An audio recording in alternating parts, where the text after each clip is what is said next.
परिवारवाद को विरोध करने वाले माननीय मोदी जी की उम्मीदवार परिवारवाद का प्रतीक है कि बेटियों की सुरक्षा का मामला कि सीसीटीवी कैमरे लगे दिल्ली में, उसके लिए केजरीवाल जी को, मनीष सिसोदिया साहब को, जैन साहब को, गोपाल राय साहब को जाकर के एलजी हाउस में धरना देना होता है। वो सभी एकत्रित हों और इंश्योर करें कि जो असंवैधानिक भाजपा सरकार है, इस प्रकार से ताकतें छीन रहे हैं, सरकारों को कमजोर कर रहे हैं, इनको हटाया जाए।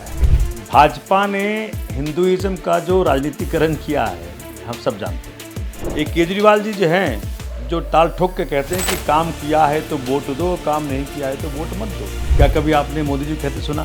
भाजपा को पता है कि भाजपा के सांसदों के प्रति जनता बहुत ही गुस्से में है। सबके लिए 24 घंटा उपलब्ध रहने वाला व्यक्ति सोमनाथ भारती है।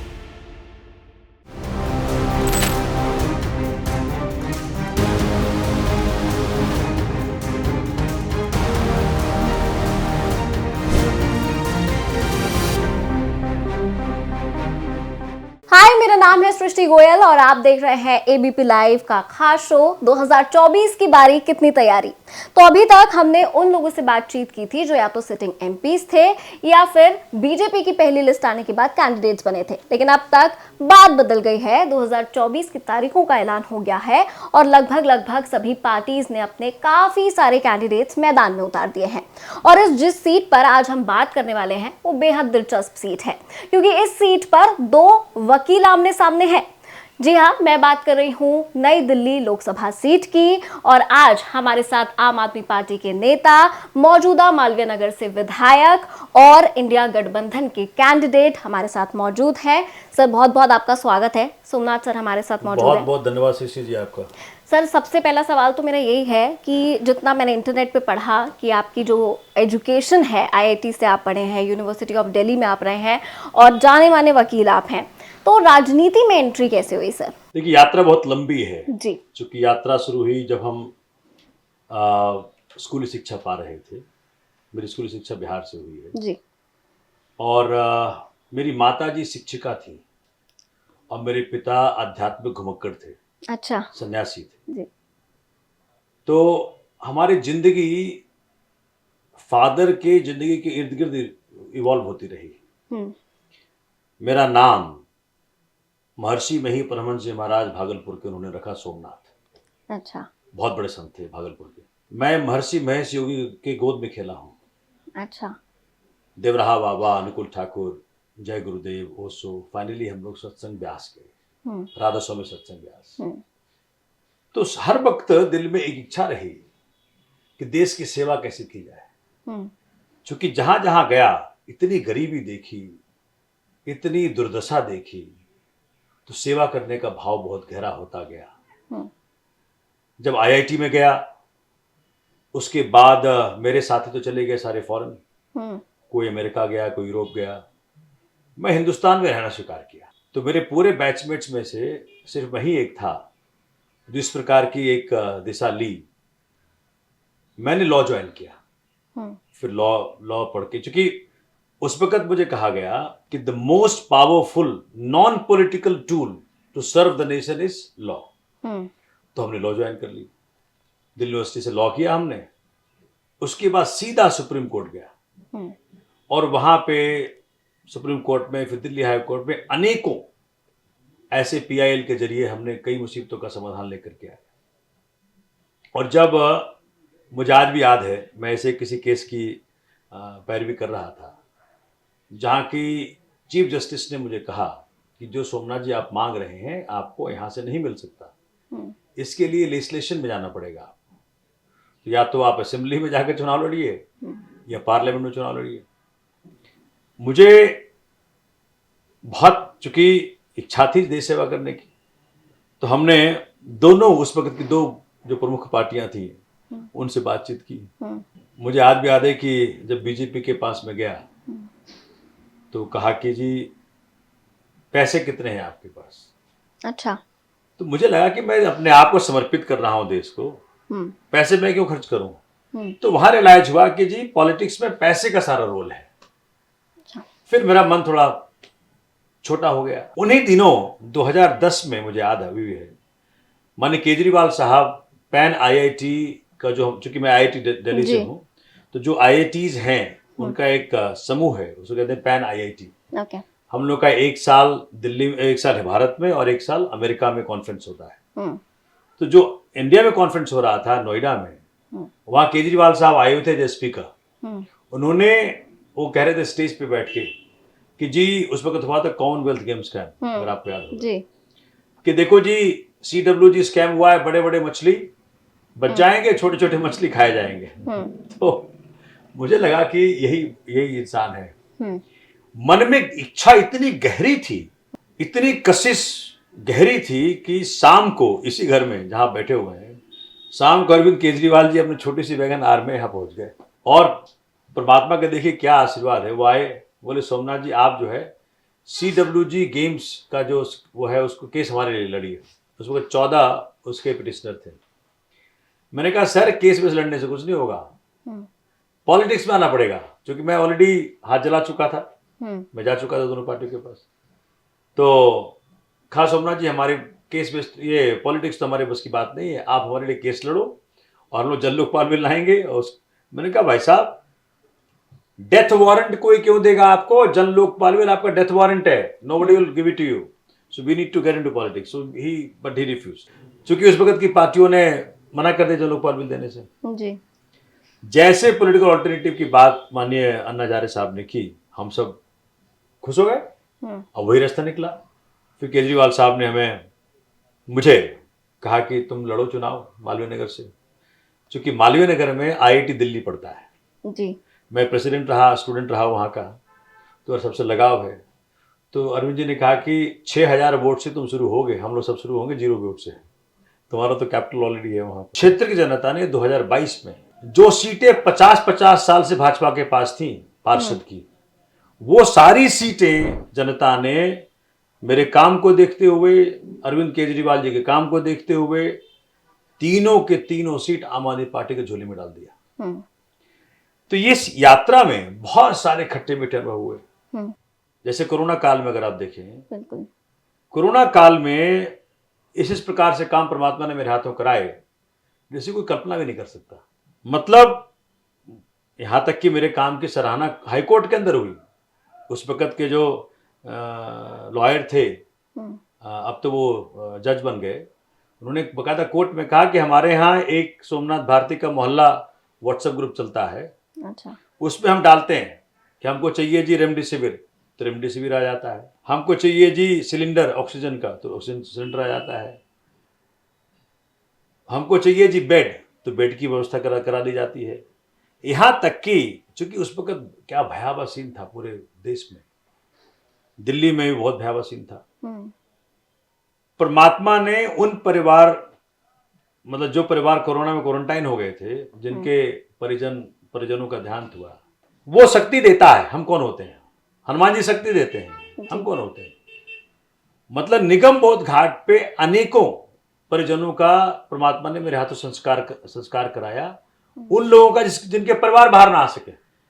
तो वो जो मेरी जनता को समर्पण है और अपनी जान की बाजी लगा के मैं काम करता हूं जनता के लिए, उससे जनता ने मुझे अथाह प्यार दिया है, अद्भुत प्यार दिया है। और मैंने सिद्ध कर दिया कि भारतीय राजनीति में अगर आप जनता को समर्पित हो, अगर आपका जीवन पूरा जनता के लिए ही है, आप जीते हो उनके लिए, तो आपके साथ जनता देती है। मैंने किसी भी चुनाव में सृष्टि जी एक नया पैसा खर्च नहीं किया। जनता ने भरपूर, सोच सकते हैं 8,000, 16,000, 19,200, तो मैं तो जनता को अनुग्रहित हूं, मैं तो जनता के प्यार में हूं। और उसी प्यार का नतीजा है कि माननीय केजरीवाल साहब ने मुझे दायित्व दिया है नई दिल्ली लोकसभा का, कि जाके बड़े पंचायत में बैठो, देश के लिए और क्षेत्र के लिए कुछ अलग से करो। तो मैं तो बड़ा अनुग्रहित हूं उनका, मुझे चुना। बिल्कुल। तो 2024 लोकसभा चुनाव आने ही वाले हैं, मतलब परीक्षा की घड़ी आने वाली है, तो सारे सवाल उसकी तरफ मैं सोच कर आई थी, लेकिन आपकी कहानी से मुझे 2 सवाल और याद आ गए।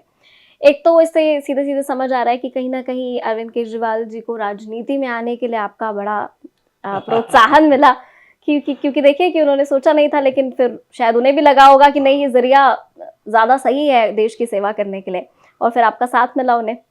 दूसरा ये कि आपने कहा कि दो पार्टियों के पास आप गए, तो आज कहीं ना कहीं एक गठबंधन के टिकट पर आप चुनाव लड़ रहे हैं, तो वो सारी चीजें, क्योंकि अगर हम याद करें तो जो आंदोलन केजरीवाल जी जिसका हिस्सा थे, वो कहीं ना कहीं एक पार्टी के अगेंस्ट था। उस समय दिल्ली में उसी पार्टी की सरकार थी, तो ये अलायंस क्या अभी जस्टिफाइड है फिर उस टिकट पर? आपको लगता है कि अभी देख क्या है कि अगर नॉर्मल सर्कमस्टांसेस होता ना, इसकी जरूरत नहीं पड़ती। आप सोच सकते हैं कि बेटियों की सुरक्षा का मामला कि सीसीटीवी कैमरे लगे दिल्ली में, उसके लिए केजरीवाल जी को, मनीष सिसोदिया साहब को, जैन साहब को, गोपाल राय साहब को जाकर के एलजी हाउस में धरना देना होता है। मुझे एक सरकार दिखा दीजिए हिंदुस्तान की राजनीति में जिसने कि काम करवाने के लिए इस प्रकार के काम, जो कि मतलब होना ही चाहिए, कि सीसीटीवी कैमरे लगाने हैं, कि मोहल्ला क्लिनिक बनवाना है, कि बसों के लिए, बसों में फ्री की व्यवस्था करानी है महिलाओं के लिए, कि बिजली का, कि पानी का, काम के लिए वहां के मुख्यमंत्री ने गवर्नर हाउस में जाकर धरना दिया। इस प्रकार से इन्होंने कर दी है दिल्ली की सरकार को कि इस वक्त कोई चारा नहीं है। इस प्रकार से भाजपा ने कर दिया है पूरे हिंदुस्तान में संविधान को तार तार करके हर सरकार को गिराना चाहते हैं, हर सरकार को खरीदना चाहते हैं, हर सरकार के साथ खिलवाड़ करना चाहते हैं, पैसों का खेल खेलना चाहते हैं। तो इस वक्त इंपॉर्टेंट यह है कि भारत का संविधान बचे। इस वक्त इंपॉर्टेंट यह है कि भारत बचे, भारत का जनतंत्र बचे। जिन सारे मेरे साथियों ने, मतलब हमारे फ्रीडम फाइटर्स ने, भगत सिंह जी ने, चंद्रशेखर आजाद साहब ने, अशफाक उल्लाह खान साहब ने, लाला लाजपत राय साहब ने जो कुर्बानियां देश के लिए दी, इसके लिए नहीं दी थी कि आप चुनी सरकारों को तंग करोगे, चुनी सरकारों के हक छीनोगे। तो इस वक्त जरूरी यह है कि वो सारे लोग जो भारत को प्यार करते हैं, जो संविधान को प्यार करते हैं, जो जनतंत्र को प्यार करते हैं, जो फ्रीडम फाइटर्स के बलिदान को प्यार करते हैं, सुभाष चंद्र बोस के बलिदान को प्यार करते हैं, वो सभी एकत्रित हों और इंश्योर करें कि जो असंवैधानिक भाजपा सरकार है, जो असंवैधानिक हरकतें कर रहे हैं, ये इस प्रकार से ताकतें छीन रहे हैं, सरकारों को कमजोर कर रहे हैं, इनको हटाया जाए। इसको मैं ऐसे समझाता हूं आपके दर्शकों के लिए। दो हिंदुस्तानी झगड़ रहे हो, खूब झगड़ा होता हो दोनों में, सामने पाकिस्तानी खड़ा हो जाए तो क्या करेगा हिंदुस्तानी? अपना झगड़ा भूल के पहले पाकिस्तानी को मार के भगाएगा। जब तक वो भागेगा नहीं तब तक अपना झगड़ा भूला रहेगा। भाजपा के कैंडिडेट को पाकिस्तानी, उदाहरण दे रहा हूँ जी, कैंडिडेट की बात उदाहरण दे रहा हूँ, उदाहरण स्वरूप है ये। मतलब चूंकि हिंदुस्तान पाकिस्तान की यूनिटी दिखाई जाती है, हम लोग बचपन से पढ़ते रहते हैं, देखते रहते हैं। तो ये जो मुद्दा है, क्योंकि थ्रू आउट ये रहा है कि एलजी के साथ आम आदमी पार्टी का, ये कह लीजिए दिल्ली सरकार का कॉन्फ्लिक्ट चलता रहा है, तो ये मुद्दा लेकर लोकसभा चुनाव में आप जाएंगे? क्योंकि इसलिए मैंने कहा कि 2019 का चुनाव अलग था, 14 का चुनाव अलग था, इस बार का चुनाव इसलिए इंपॉर्टेंट है 3 कारणों से। पहली कारण, क्षेत्र में 10 साल की सांसद रही, 10 साल पुरानी सांसद रही। कभी भी जहां एक तरफ आप देखें कि सोमनाथ भारती एमएलए के रूप में जनता ने 3 बार जिताया, मैंने क्या क्या यहाँ पे इजाद किया। अगर आप मेरे क्षेत्र में रहती होती तो आपके हाथ में, आपके मोबाइल फोन में व्हाट्सएप ग्रुप होता, उसमें आप अपना नाम, एड्रेस, फोन नंबर, समस्या लिख दीजिए और आपकी समस्या का समाधान 24 घंटे में हो जाएगा। दूसरी तरफ भाजपा के जो सांसद 10 साल से रही, मतलब समस्या का समाधान लाना तो छोड़ दीजिए, एक भी व्यक्ति कोई ऐसा ना मिलेगा जो जानता हो उनको। दूसरा क्या है कि दिल्ली का विधायक और राज्यों के विधायक से कमजोर है संवैधानिक रूप में, क्योंकि 3 सब्जेक्ट ऐसे हैं, police, law and order and land. और उसको और थोड़ा एलोबरेट कर दूं तो law and order, police, DDA, land, traffic police, चूंकि मेजर ये मुसीबतों कारण बनती है। ये सारे सब्जेक्ट मैटर संवैधानिक रूप में एक एमपी के पास ही है, एमएलए के पास नहीं है। मेरी किसी बेटी का अगर कोई चेन स्नैचिंग हो जाए, कोई छेड़खानी हो जाए, सोमनाथ भारती के रिस्पेक्ट में पुलिस वाला हो सकता है कि हाँ कर दें, लेकिन आधिकारिक तौर पे वो मना करेंगे। ठीक है, जनता जाए तो कहां जाए। और तीसरा, जिस प्रकार से चुनी सरकार को तंग किया इन लोगों ने, हमारे हक मारे। आपको पता है जब ऑर्डिनेंस पास हो रहा था, जब एक्ट बनाया जा रहा था पार्लियामेंट में, जिस वक्त दिल्ली की जनता के अधिकार काटे जा रहे थे, खत्म किए जा रहे थे, ये भाजपा के 7 सांसद ताली बजा रहे थे। तो जनता ने फैसला किया इस बार कि ताली बजाइए, लेकिन संसद के बाहर बैठे बजाइए। जनता जानती है कि एक को राजनीति मिली है प्लेट में कि जी मैं फलाने की बेटी हूं, और एक व्यक्ति 10 साल से संघर्ष करके अपने आप को सिद्ध किया है कि किस प्रकार से मैं आपके प्यार का हकदार हूं, आपके प्रेम का हकदार हूं, आपके सपोर्ट का हकदार हूं। और दूसरी तरफ वकालत का भी इस्तेमाल किसी ऐसे व्यक्ति के लिए किया, इन्होंने भी इस्तेमाल किया ललित मोदी के लिए, ब्रिजभूषण सिंह के लिए, उस भाजपा की निकम्मी सरकार के लिए जो बेटियों की इज्जत ने बचा पाई मणिपुर में, उनके लिए किया। चंडीगढ़ मेयर के चुनाव में उस मेयर की उस व्यक्ति के लिए किया जिसको सुप्रीम कोर्ट ने कहा लोकतंत्र का हत्यारा। तो कौन अपनी वकालत की ताकत को जनता के लिए यूज करता है और कौन वकालत की ताकत को देश के विरोध में यूज करता है, जनता के सामने है। आपने खुद ही नाम ले लिया, बांसुरी स्वराज आपकी नई दिल्ली से कॉम्पिटिटर हैं, भाजपा के टिकट पर चुनाव लड़ रही है। पहले अभी यहाँ से मीनाक्षी लेखी जी सांसद हैं, सिटिंग एमएलए हैं। टिकट काटकर बांसुरी स्वराज पर भारतीय जनता पार्टी ने विश्वास जताया। और सुषमा स्वराज एक वेल नोन पॉलिटिशियन रही हैं। उनकी बेटी जब चुनावी मैदान में आती हैं तो हालांकि आपने बता दिया कि आप किन किन ग्राउंड्स पर आप वोट मांगेंगे, किन किन ग्राउंड्स पर आपने एस्टैब्लिश किया है पिछले 10 सालों में खुद को, लेकिन कहीं ना कहीं क्या वो कंपटीशन वाली बात है कि इतने बड़े पॉलिटिशियन की एक इमेज पहले रही है और उसके बाद उनकी बेटी अगर आ रही हैं तो कोई कंपटीशन के तौर पर आप देखते हैं? देखिए, जहां तक मुझे मालूम पड़ा, मीनाक्षी लेखी जी की टिकट काटी भाजपा ने जी। मुझे मालूम पड़ा कि लोगों ने मुझे बताया कि डॉक्टर जयशंकर साहब उनको भाजपा लड़ाना चाहती थी यहाँ से, उन्होंने मना कर दिया। अच्छा। बोला सोमनाथ के सामने नहीं लड़ेंगे हम। अच्छा। हरदीप पुरी साहब हमारे यूडी मिनिस्टर है, बड़े माननीय है मेरे लिए, उन्होंने भी मना कर दिया, जैसे सुना है मैंने। अब इनको टिकट दे दी। अब मुझे बताइए, आप तेलंगाना जाते हो, कहते परिवारवाद वालों को हराओ, आप बिहार जाते हो, कहते परिवारवाद वालों को हराओ। आप परिवारवाद के खिलाफ माननीय मोदी जी इतना बोलते हैं, तो मोदी जी खुद ही कह रहे हैं अपने स्पीचेस में कि परिवारवाद वाले उम्मीदवारों को हराओ।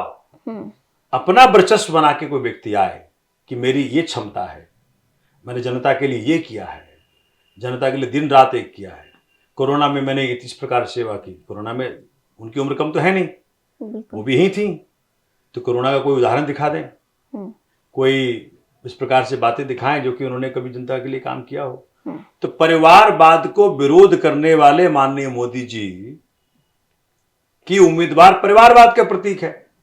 भ्रष्टाचार के विरोध करने वाले माननीय मोदी जी, देशद्रोह के विरोध करने वाले माननीय मोदी जी का उम्मीदवार देशद्रोह के मुकदमे में फंसा व्यक्ति, उसको भगाने का काम किया। तो जनता देखती है कि कथनी और करनी में कितना फर्क है। अभी बांसुरी स्वराज जी से भी कुछ दिन पहले मैंने बातचीत की, मैंने आपको बताया भी था। तो मैं आपको बताऊं कि जब मैंने उनसे बातचीत की तो वो पूरी कॉन्फिडेंटली उन्होंने कहा कि इस बार 400 पार और अपनी सीट पर वो चुनाव जीतने वाली हैं और वो कॉन्फिडेंट है और दिल्ली की जनता 7 सांसद भारतीय जनता पार्टी को ही देती है, ऐसा उन्होंने जताया। तो वो पूरी कॉन्फिडेंट नजर आई। और जब मैंने उनसे कॉम्पिटिटर के बारे में बात की तो उन्होंने मुझसे कहा कि देखिए नरेंद्र मोदी जी को सोमनाथ भगवान का आशीर्वाद है और बाकी फिर कोई भी सोमनाथ जी हो हम देख लेंगे। क्या कहेंगे इस पर? देखिए, राजनीति में जनता फैसला करती है। मेरे तो माँ बाप ने नाम ही रख दिया सोमनाथ, और मैं हनुमान जी का भक्त हूं। भगवान श्री राम हमारे आदर्श हैं। सिर्फ हम बातें नहीं करते, हम उनके आदर्शों पर चल के दिखाने का प्रयत्न करते हैं। जिस प्रकार से केजरीवाल साहब ने शिक्षा हो, स्वास्थ्य हो, बिजली हो, पानी हो, महिलाओं के लिए बस फ्री बस सेवा हो, एम्प्लॉयमेंट हो, यहाँ तक कि अभी हमारा जो नया स्कीम आया है कि हर 18 साल से बड़ी बेटी को, महिला को 1000 पर मंथ देंगे। ये काम करके दिखाया है भगवान श्री राम के शिष्य ने। मोदी जी का एक और है ना कहावत, नामदार और कामदार। एक केजरीवाल जी जो हैं, जो टाल ठोक के कहते हैं कि काम किया है तो वोट दो, काम नहीं किया है तो वोट मत दो। क्या कभी आपने मोदी जी कहते सुना? अच्छा, मैंने अभी फाइनेंस मिनिस्टर आतिशी जी से भी कुछ वक्त पहले बात की थी जब बजट आया था, तो राम राज्य का बजट इस बार आम आदमी पार्टी ने नाम दिया और कहीं ना कहीं मैंने उनसे भी सवाल किया था। एक नया नैरेटिव चला है कि आम आदमी पार्टी सॉफ्ट हिंदुइज्म की आइडियोलॉजी फॉलो करना चाहती है। ठीक है, आपने तो एक बहुत खूबसूरत कॉम्बिनेशन यहाँ धर्म और कानून का रखा है। आप वकील हैं और आप सनातन परिवार से हैं, आपने जैसा बताया, तो ये तो बहुत खूबसूरत कॉम्बिनेशन है ही है। पर लेकिन क्या ऐसा कुछ है कि एक आइडियोलॉजी फॉलो करनी पड़ती है या ये बिलीफ सिस्टम है, क्या है ये? देखिए, भाजपा ने हिंदुइज्म का जो राजनीतिकरण किया है हम सब जानते हैं। और हिंदुइज्म तो इतना गहरा है सृष्टि जी, इतना गहरा है, मतलब आप डूबते जाओ और आपको उसका था नहीं मालूम पड़ेगा। भगवान बुद्ध जिन्होंने मूर्ति पूजा को नकारा, भगवान बुद्ध भी हिंदुओं के 9वें अवतार हैं। सोच सकते हैं कि जो मूर्ति पूजा करता है वो भी हिंदू, जो ना करता है वो भी हिंदू। इस दुनिया में जो कुछ भी है सबको स्वीकारा है हिंदुओं ने। तो हिंदुइज्म की जो नैरो डेफिनेशन भाजपा देना चाहती है उससे हिंदू राजी नहीं है। वो मेरे हिंदू धर्म को छोटा दिखाने का प्रयत्न कर रहे हैं। मुझे लगता है कि जनता समझ रही है, जनता थक गई है। 11 लाख एसएमईज यहां से छोड़ के जा चुके हैं देश। गलवान वैली में चाइना इंडिया का बॉर्डर ऐसे आ चुका है, कई कई हजार किलोमीटर जगह हम गंवा चुके हैं। तो मुझे लगता है कि आज के तारीख में जनता को बेवकूफ बनाना आसान नहीं है। सोशल मीडिया को कितनी भी दबा दो, मीडिया में मत लाने दो ये सारी खबरें। सोशल मीडिया राजी है, कई सारे यूट्यूबर्स हैं, कई सारे पुराने जर्नलिस्ट जो कंप्रोमाइज नहीं कर पाए, उन्होंने शुरू कर दिया यूट्यूब चैनल। तो हर प्रकार से सच पहुंच रहा है। सच को दबा सकते हो, सच को पराजित नहीं कर सकते। क्या बात है सर। ये जो बिलीफ सिस्टम की मैं बात कर रही हूँ, आपने धर्म और कानून आपने जहाँ रखा है, बहुत सिंबॉलिक चीज़ है ये। और क्या ये जो बिलीफ सिस्टम है इसको लेकर आप जनता के बीच जाएंगे, क्योंकि अपने आप में बहुत स्ट्रॉन्ग बिलीफ सिस्टम है। देखिए क्या है कि धर्म हमारा जाति मामला है, तो धर्म जो है ना हमारा जाति मामला है, मेरे दिल का मामला है, और कानून जो है वो दिमाग का मामला है। तो दोनों तरफ से बैलेंसिंग करनी पड़ेगी आपको। क्योंकि चुनाव की बात है, आपने भी कहा बड़े पंचायत में जनता मौका देगी, तो हम लगातार ये देखते हैं, भले ये सिर्फ विपक्ष का या ना कहना हो, हम ये देखते हैं। आखिरी सवाल है मेरा, ये देखते हैं कि लगातार ऐसा हुआ है कि आम आदमी पार्टी को बहुत बहुमत से जिताया है दिल्ली में, लेकिन 7 सीटों पर जो है वो वहाँ पे कहीं ना कहीं मामला फंसा है। तो उसमें आप कितने कॉन्फिडेंट हैं इस बार, क्योंकि अलायंस का सपोर्ट है पूरा और भाजपा ने भी अपने सारे प्रत्याशी बदल दिए हैं, तो उसका भी क्या प्रभाव है? तो पहली बात तो ये एडमिशन है, ये तो प्रत्याशी आप बदले तो ये तो एडमिशन हो गया ना जी, कि आपको पता है कि आपके लोगों ने काम नहीं किया। तो पहला एडमिशन है भाजपा का। ये भाजपा को पता है कि भाजपा के सांसदों के प्रति जनता बहुत ही गुस्से में है। वो गुस्सा कम नहीं होगा चेहरा बदलने से। उनको पता है, चूंकि मौजूदा उम्मीदवार भी क्या कह रहा, अब थोड़ी कह रहा है कि मैं ये करूंगा, मैं ये करूंगा, मैं ये करूंगा। अब इन्होंने करे प्रेस कॉन्फ्रेंस, क्या कहा, 10 साल का लेखा जोखा नहीं दिया कि 10 साल में मेरे सांसदों ने क्या किया, अगले 100 दिन का बता रहे हैं कि हम, अरे भैया पहले जनता जिताएगी तब तो आपको जनता नहीं जिता रही इस बार। तो मुंगेरी लाल के हसीन सपने मत पालिए। जनता ने फैसला कर लिया है कि जो सांसद हमारे लिए, भाजपा का सांसद 10 साल में एक भी सवाल नहीं पूछा, सदन में खड़ा होके समस्याओं का समाधान नहीं लाया, जब मेरी बेटी को छेड़ा गया दिल्ली में तो इनके दिल में दर्द नहीं उठा, पुलिस पर सवाल पैदा नहीं किया, पुलिस को ठीक करने का प्रयत्न नहीं किया, तो जनता को पता है इस बार कि हम उसको लाएंगे जो हमारी समस्या का समाधान करेगा। जनता को मैं कह रहा हूं जगह जगह जाकर कि उनको चुनो जो आपकी सुने, उनको चुनो जो आपकी सुने। और जो केजरीवाल जी ने कहा है कि संसद में भी केजरीवाल के सांसद, संसद में भी केजरीवाल, तभी होगी दिल्ली और खुशहाल। तो हमारे साथ थे सोमनाथ भारती, मालवीय नगर से आम आदमी पार्टी के मौजूदा विधायक हैं और अब इनकी तैयारी है सांसद बनने की नई दिल्ली से।